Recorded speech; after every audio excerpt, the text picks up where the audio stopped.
वस्ते अपना नाम होगा इसकी जीत એટલે અમારી ઈચ્છા એ है કે રિઝલ્ટ જે બી આવે કોઈ બી જીતે हुए अपने पटेल समाज का एक होगा तो इसको सर हाँ को स्वीकारने का है कोई बात नहीं विवाद नहीं तो हमारी चुनावी पंचायत से एक वो करने में आया कि मत दौड़ से पहले ने दो उम्मीदवार एक दूसरे को हाथ पकड़ करने गले मिलने आज की तुमने एक दूसरे को एक्सेप्ट कर लेने का है अपनी एकता के वास्ते अपने गांव बदी को दिखाने का है कि अपने इतिहास रचा है एकता एकता यूनिटी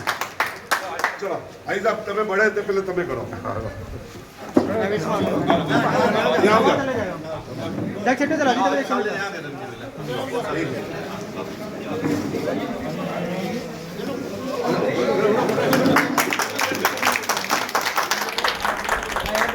अब यहाँ देखियो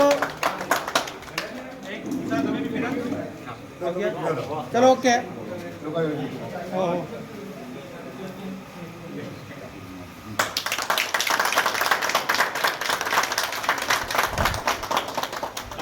अल्लाह हमेशा भाईचारा रखे।